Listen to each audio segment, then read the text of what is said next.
భారత రాష్ట్ర సమితి బీఆర్ఎస్ మళ్ళీ తన దూకుడును పెంచనుందా? కాంగ్రెస్ను ప్రశ్నిద్దాం, బీజేపీని నిలదీద్దాం అనే నినాదంతో ముందుకు వెళ్లనుందా? ప్రజా వ్యతిరేక నిర్ణయాలపై ప్రభుత్వంపై పోరాటం చేసి ప్రజలకు దగ్గర అవ్వాలని భావిస్తోందా? విభజన హామీలపై బీజేపీని సైతం నిలదీయాలని నిర్ణయం తీసేసుకుందా? రాష్ట్రంలో మళ్ళీ బలం పెంచుకునేందుకు పుంజుకునేందుకు వ్యూహాలు పన్నుతోందా? ఈ విషయాలు తెలియాలంటే ఈ స్టోరీ చూడండి.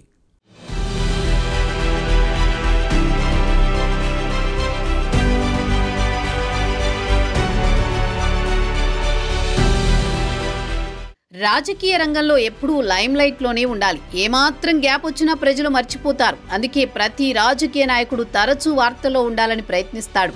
రాజకీయ పార్టీలు సైతం అంతే. ప్రజల కోసం పోరాటాలు చేయాల్సిందే. నిత్యం ఏదో ఒక దానిపై వార్తల్లో ఉండాల్సిందే. ఈ క్రమంలోనే బీఆర్ఎస్ కూడా తాజాగా నిర్ణయం తీసుకున్నట్టు తెలుస్తోంది. జాతీయ పార్టీలపై అలుపెరగని పోరాటం చేయాలని నిర్ణయించుకుందని ఆ పార్టీ శ్రేణులు చెబుతున్నారు. ఇప్పటికే హైడ్రా, మూసీ, అమృత్పై పోరాటం చేస్తోంది. తాజాగా లగచర్ల వ్యవహారంలో కూడా ఎంటరై ప్రజల పక్షాన పోరాటం చేస్తామని చెబుతోంది. ఈ క్రమంలో అరెస్టులకైనా భయపడే ప్రసక్తే లేదని చెబుతోంది. మరోవైపు బీఆర్ఎస్ను కేసులు, విచారణలు వెంటాడుతున్నాయి.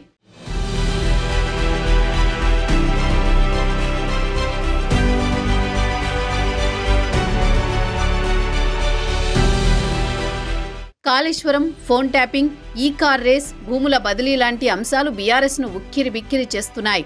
అయినప్పటికీ ప్రభుత్వం తీసుకుంటున్న ప్రజా వ్యతిరేక విధానాలపై పోరాటం చేయడానికి సిద్ధపడుతోంది. ఈ కార్ రేసులో కేటీఆర్ అరెస్ట్ అవుతారని వార్తలు రావడంతో దానిపై స్పందించిన కేటీఆర్ అరెస్టు చేస్తే చేసుకోండి, భయపడే ప్రసక్తే లేదని చెప్పడం ఈ సందర్భంగా గుర్తుంచుకోవాల్సిన అంశంగా విశ్లేషకులు చెబుతున్నారు. ఇంతగా బీఆర్ఎస్ తెగించడానికి కారణం పార్టీ ఉనికి కాపాడుకోవడానికి అని పరిశీలకులు అంటున్నారు. ఒకవైపు కాంగ్రెస్ పార్టీ అధికారంలో ఉండి బీఆర్ఎస్ నేతలను లాగేస్తోంది. పార్టీని బలోపేతం చేసుకుంటోంది కాంగ్రెస్. మరోవైపు బీజేపీ చాప కింద నీరు మాదిరి విస్తరిస్తోంది. కేంద్రంలో అధికారంలో ఉండడం బీజేపీకి కలిసి వచ్చే అంశంగా కనబడుతోంది. కాంగ్రెస్కు తామే ప్రత్యామ్నాయంగా చెప్పుకుంటోంది. ఈ నేపథ్యంలో బీఆర్ఎస్ దూకుడుగా వ్యవహరించకపోతే అసలుకే ఎసరొచ్చే ప్రమాదం ఉంది. దీంతో రెండు జాతీయ పార్టీలపై పోరాడాలని వ్యూహరచన చేస్తున్నట్టు సమాచారం.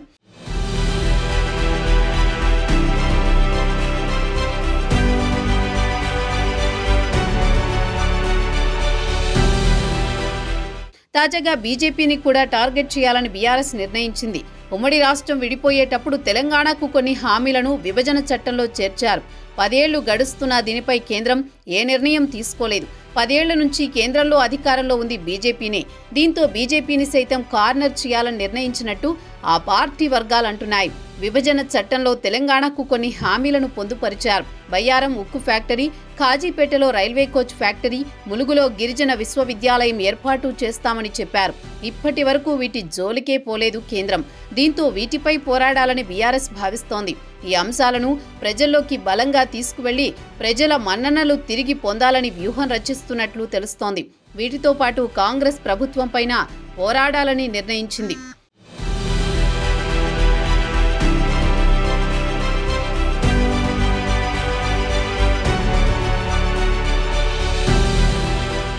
తాజాగా వికారాబాద్ జిల్లా లగచర్లలో ఫార్మా కంపెనీ ఏర్పాటుకు వ్యతిరేకంగా రైతుల పక్షాన పోరాటం చేస్తోంది. రైతుల అరెస్టులపై ఏకంగా ఢిల్లీ వెళ్లి జాతీయ మానవ హక్కుల కమిషన్కు సైతం ఫిర్యాదు చేసింది. అక్కడ జరిగిన దాడి కేసులో బీఆర్ఎస్ మాజీ ఎమ్మెల్యే పట్నం నరేందర్ రెడ్డి అరెస్టై జైల్లోనే ఉన్నారు. దీనిపై గట్టిగా పోరాటం చేయాలని బీఆర్ఎస్ భావిస్తోంది. బీజేపీ సైతం దీనిపై ఘాటుగానే స్పందిస్తోంది. రెండు ప్రతిపక్ష పార్టీలు మైలేజీ కోసం ఎవరికి వారు ప్రయత్నాలు చేస్తున్నారు.